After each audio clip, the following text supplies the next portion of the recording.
Hello friends, welcome to another video tutorial from कमल धारियाल। दोस्तों आज की इस वीडियो में हम बात करेंगे हाइटल हर्निया पे।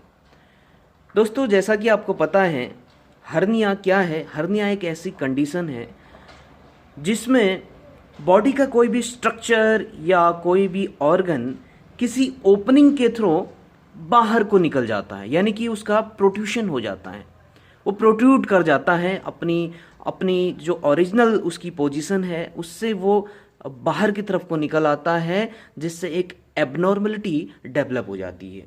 तो सिंपली आपने सुना होगा इंग्वाइनल हर्निया, गॉट इट। तो उसी तरह से ये भी क्या है, एक तरह का हर्निया है जिसको हम बोलते हैं हाइटल hernia.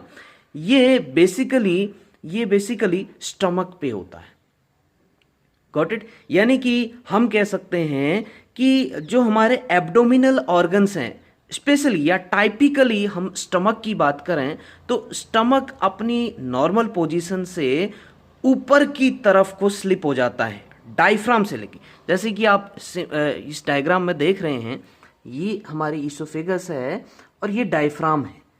This one is the diaphragm, और ये जो आप स्ट्रक्चर रेड कलर से देख रहे हैं ये स्टमक का स्ट्रक्चर है, और ये है हमारी इसोफेगस। तो यहाँ पे क्या हो रहा है कि जो स्टमक है, स्टमक ऊपर को डायफ्राम से, यानी कि इस ओपनिंग से, जिस ओपनिंग को हम बोलते हैं जहाँ पे हमारा ये इसोफेगस डायफ्राम पे इसकी जो ओपनिंग होती है, यहाँ पे हम इस ओपनिंग को बोलते हैं हाइटस। Got it. तो हाइटस पर क्या हो रहा है, स्टमक का हर्निया हो रहा है, यानी कि इस ओपनिंग से, इस हाइटस ओपनिंग से स्टमक हमारा ऊपर की तरफ को क्या कर रहा है, स्लिप हो रहा है, गॉट इट, ऊपर की तरफ को प्रोट्रूड कर रहा है। तो इसीलिए इसको क्या बोलते हैं, हाइटल हर्निया, क्योंकि ये कहां पर हो रहा है, हाइटस पर हो रहा है। या तो इसको हाइटस हर्निया बोलते हैं या फिर हाइटल हर्निया भी इसको बोला जाता है, गॉट इट। तो डायफ्राम से ऊपर की तरफ को ये क्या करता है, प्रोट्रूड करता है हमारा स्टमक। तो इस तरह की कंडीशन को हम क्या बोलते हैं, हाइटल हर्निया। जैसा कि यहाँ पे लिखा हुआ है, it is a type of hernia in which abdominal organ, typically stomach, got it, slips through the diaphragm into the middle compartment of the chest. तो हमें क्या फील होता है कि जैसे क्या हो रहा हो कि कोई चीज ऊपर की तरफ को रिफ्लक्स हो रही हो, गॉट इट। तो ये किस चीज में हमारा कन्वर्ट हो सकता है, या इसकी वजह से क्या हो सकता है, basically it may result in GERD, gastroesophageal reflux disease, ये कॉज कर सकता है, गॉट इट। जिसमें इंडिविजुअल को क्या फील होता है कि बर्निंग सेंसेशन हो रहा हो, जैसे कि चेस्ट पे क्या हो रहा हो, बर्निंग, कुछ जलन सी हो रही हो, या डिस्कम्फर्ट फील करता है, गॉट इट। ऐसा लगता है कि कोई एसिड सा आ रहा हो, गॉट इट। तो बेसिकली वो एसिड रिफ्लक्स ही है, क्लियर। तो ये जो कंडीशन है इसको हम बोलते हैं हाइटल हर्निया। तो दोस्तों ये प्रॉब्लम जो है आज के समय में बहुत कॉमन है, क्योंकि हर इंसान का खानपान ऐसा हो गया है जिससे कि स्टमक में एसिड का जो अमाउंट है वो बढ़ने लगा है। जैसे कि आज का जो आदमी है वो हर कोई स्पाइसी फूड लेना पसंद करता है। हर कोई भी नहीं बोलूँगा, मैक्सिमम लोग, आज की जो मैक्सिमम जनरेशन है, नई जनरेशन, वो स्पाइसी फूड लेना पसंद करती है, ऑयली फूड हम लोग इनटेक करते हैं, ठीक है। तो उस वजह से ये प्रॉब्लम हमारी बढ़ जाती है। तो बेसिकली क्या होता है कि जो हाइटल हर्निया की प्रॉब्लम है ये ज़्यादातर वैसे नॉर्मली ये एसिम्प्टोमेटिक प्रॉब्लम रहती है। अगर आप इस तरह का खान पान लेते हैं तो आप सिम्प्टोमेटिक बन जाते हैं।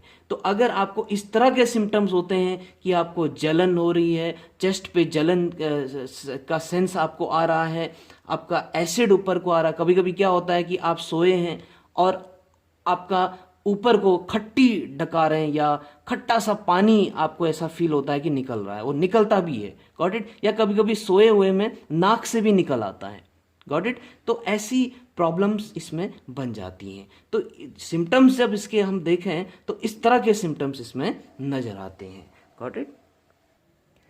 तो रिस्क फैक्टर्स की अगर बात करें तो जो लोग ज़्यादा जिन लोगों में ज़्यादा मोटापा है यानी कि ओबेसिटी की प्रॉब्लम है, यानी कि उनका वेट ज़्यादा है, तो उन लोगों में ये प्रॉब्लम उन लोगों में ये प्रॉब्लम क्रिएट हो सकती है, या फिर ओल्ड एज पे ये प्रॉब्लम जनरेट हो जाती है, या फिर किसी मेजर ट्रॉमा की कंडीशन में ये हो सकता है, या फिर स्कोलियोसिस की कंडीशन में भी हाइटल हर्निया हो सकता है। स्कोलियोसिस का मतलब है कि बहुत से लोगों की जो रीढ़ की हड्डी होती है वो थोड़ी सी कर्व्ड हो जाती है, या तो सी शेप की हो जाती है या फिर एस शेप की हो जाती है। Got it? तो अगर इस तरह की कंडीशन है किसी इंडिविजुअल में तो उससे हाइटल हर्निया की प्रॉब्लम हो सकती है। तो ये सारे क्या है, इसके रिस्क फैक्टर्स हैं जो हाइटल हर्निया को जन्म दे सकते हैं।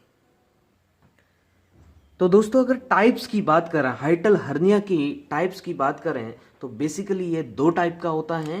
पहला स्लाइडिंग हाइटल हर्निया और दूसरा पैराइसोफेजियल हाइटल हर्निया।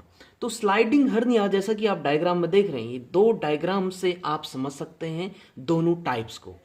पहले डायग्राम को अगर हम देखें तो इसमें देखिए कि जो हर्निया है यानी कि जो प्रोट्रूशन हुआ है स्टमक का, वो कहाँ को हुआ है, ईसोफेगस की तरफ को हुआ है। यानी कि जो आपका स्टमक है वो स्लिप किया है किस ओपनिंग में, उसी ओपनिंग में, हाइटल ओपनिंग में ही, जो आपकी हाइटस है उसमें ही प्रोट्रूट किया है।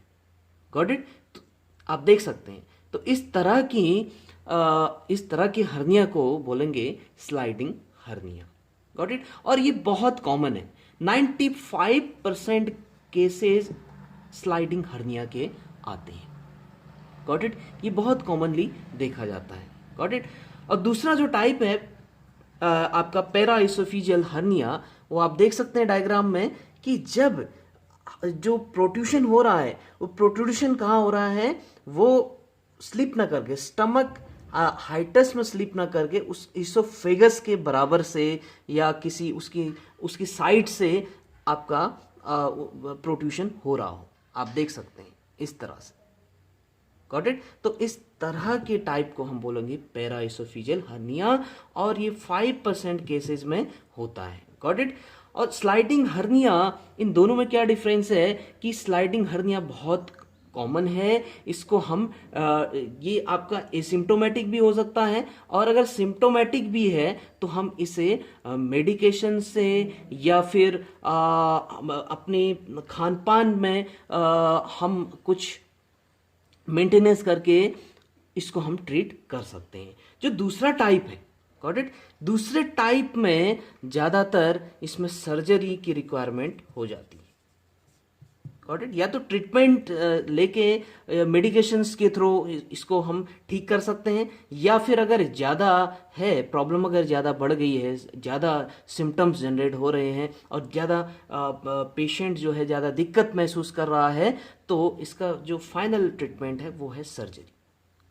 Got it? तो स्लाइडिंग हर्निया के केस में इस तरह की इतनी ज़्यादा कोई प्रॉब्लम नहीं आती, वो पेशेंट अपने आप में ही कुछ अपनी आदतों में सुधार लाके उसको ठीक कर सकता है। तो ये दो टाइप का हाइटल हर्निया होता है। साइन एंड सिम्टम्स की अगर बात करें हाइटल हर्निया के केस में, तो इसमें पेशेंट को चेस्ट में डल पेन महसूस होता है, चेस्ट में सीने में दर्द उसको महसूस होता है, शॉर्टनेस ऑफ ब्रेथ, ऐसा महसूस होता है कि सांस लेने में दिक्कत उसको हो रही हो। Got it? हार्ट पाल्पिटेशन, यानी कि उसका हार्ट बीट बढ़ जाना। Got it? पल्स रेट बढ़ जाना, हार्ट बीट्स का बढ़ जाना। Got it? ये किसकी वजह से होता है दोस्तों? वेगस नर्व में इरिटेशन होने की वजह से। क्योंकि जब अगर एसिड रिफ्लक्स हो रहा है और ऊपर को आपको जलन फील हो रहा है, तो वेगस नर्व में भी डिस्टरबेंस आता है, तो वेगस नर्व आपका उसमें इरिटेशन हो जाती है। तो वेगस नर्व में इरिटेशन होने से हार्ट पाल्पिटेशन आपका हो सकता है due to vagus nerve irritation. Got it? इसके साथ साथ swallowing में प्रॉब्लम आती है, यानी कि जब भी आप फूड इंटेक कर रहे हैं तो आपको निगलने में बहुत दिक्कत या तो डिस्कम्फर्ट फील होता है, या फिर आपको पेन भी होता है, आप निगल नहीं पाते। Got it? तो ये भी एक सिम्टम है। इसके अलावा हार्ट बर्न का भी सेंस आता है।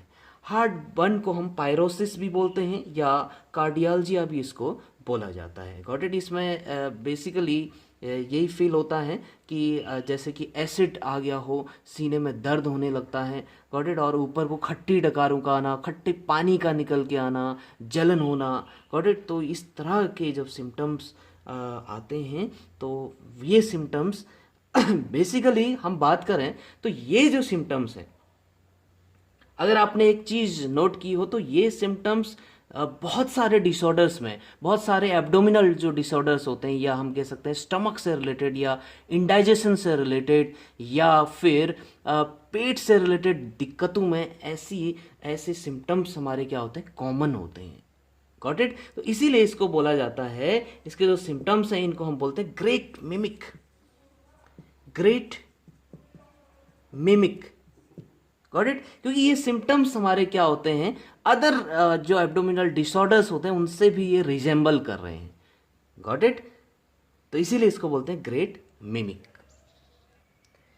अब बात करते हैं इसके कारणों की कि कौन कौन से ऐसे कारण हैं जिनकी वजह से हाइटल हर्निया की प्रॉब्लम जनरेट हो जाती है। तो सबसे पहला जो कारण है दैट इज हैवी लिफ्टिंग। यानी कि ऐसे लोगों में ये प्रॉब्लम हो सकती है जो लोग भारी सामान उठाते हैं, हैवी वेट लिफ्टिंग जो लोग करते हैं। Got it. कोई भारी सामान उठाते हैं तो उसकी वजह से जोर पड़ता है स्टमक पे और स्टमक आपका पुश कर जाता है ऊपर की तरफ को, स्लिप कर जाता है। Got it. तो ये प्रॉब्लम हैवी वेट लिफ्टर्स जो होते हैं उनमें ज़्यादातर हो जाती है। या फिर फ्रिक्वेंट या हार्ड कफिंग आपको हो रही है, लगातार आपको खांसी बनी हुई है और बहुत ही हार्ड कफिंग आपको हो रही है, तो उसकी वजह से भी ऊपर की तरफ को ये प्रोट्रूड कर जाता है स्टमक। Got it. या फिर हार्ड स्नीजिंग की वजह से या वायलेंट वोमिटिंग की वजह से, बहुत ज़्यादा फ्रिक्वेंट वोमिटिंग और बहुत ज़्यादा वोमिटिंग जब आपको हो जाती है तो उसकी वजह से भी ये हाइटल हर्निया हो सकता है। या जो सबसे बड़ा कारण इस समय पे हम मान सकते हैं वो है ओबेसिटी, मोटापा। ठीक है। जो लोग बहुत ज़्यादा फैटी हो गए हैं, जिनके शरीर में ज़्यादा चर्बी हो गई है, उन पे भी ये प्रॉब्लम जनरेट हो सकती है। डायग्नोसिस की अगर बात करें तो बहुत तरह से इसको लैब में डायग्नोस किया जा सकता है।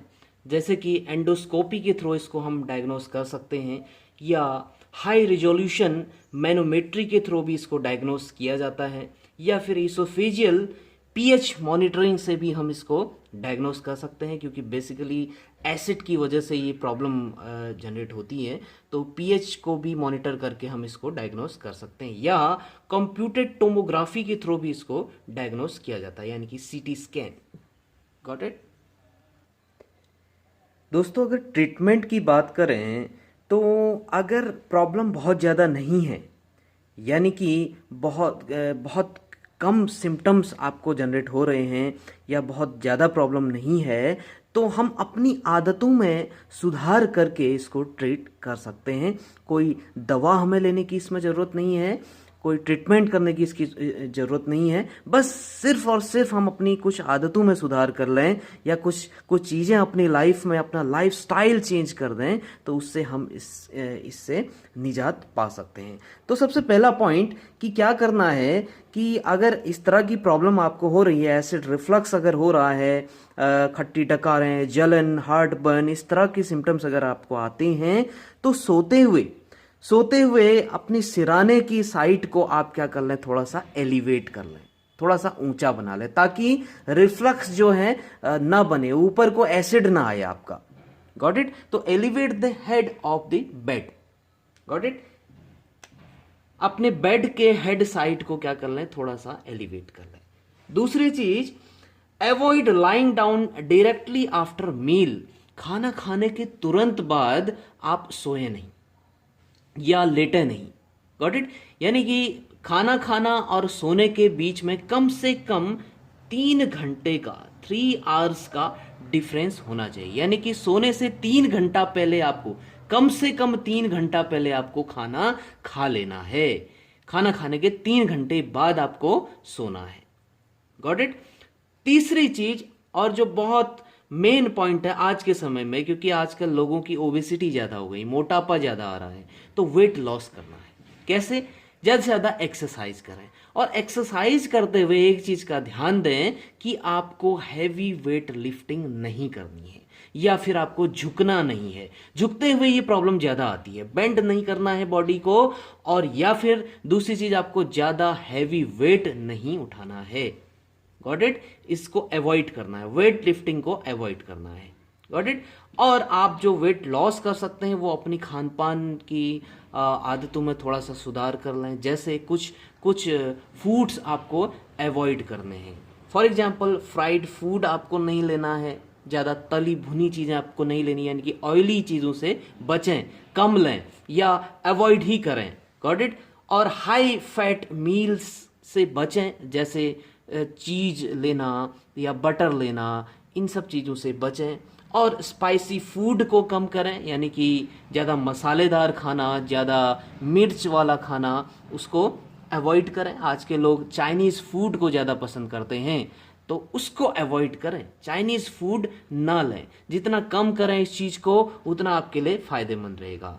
नेक्स्ट चीज़ कि आपको सिट्रस फ्रूट्स नहीं लेने, खट्टी चीज़ों से बचें, खट्टे जो फल हैं, खट्टे फलों से बचें। और टोमेटो को भी बहुत कम आप करें, ठीक है? अपने खान पान में टोमेटो की मात्रा को भी आप कम कर सकते हैं, या टोमेटो से रिलेटेड जितनी भी चीज़ें हम बनाते हैं टमाटर डाल के, उन चीज़ों को कम करें या अवॉइड ही करें।